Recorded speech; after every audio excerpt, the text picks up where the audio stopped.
December 28 നടന്ന 10th prelims എക്സാമിന് ചോദിച്ച ഒരു ക്വസ്റ്റ്യൻ ആണ്.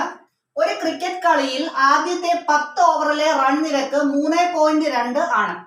ബാക്കിയുള്ള 40 ഓവറുകളിൽ ഏത് റൺ നിരക്കിൽ റൺ എടുത്താലാണ് എതിർ ടീമിനെതിരെ 282 റൺസ് നേടാൻ സാധിക്കുക? അപ്പോൾ ആദ്യത്തെ 10 ഓവറിലെ റൺ നിരക്ക് 3.2 എന്ന് വെച്ചാല് റൺ റേറ്റ് 3.2 എന്നാണ് ആദ്യത്തെ 10 ഓവറിൽ. അപ്പൊ ഓരോ ഓവറിൽ 3.2 റൺ വെച്ചാണ് എടുക്കുന്നത് എങ്കിൽ 10 ഓവറിൽ എത്ര റൺസ് എടുക്കും?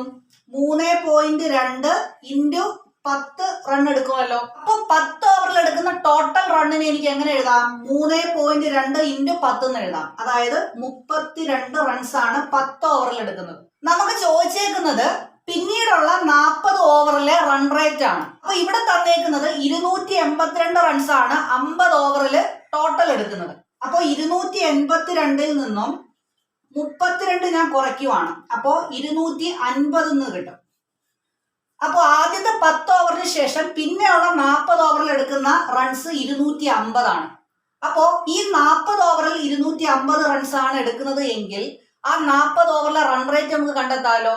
എങ്ങനെ ചെയ്യും? ആ 250 റണ്ണിനെ 40 കൊണ്ട് ഡിവൈഡ് ചെയ്യുമ്പോൾ പിന്നീടുള്ള 40 ഓവറിലെ റൺ റേറ്റ് കിട്ടും.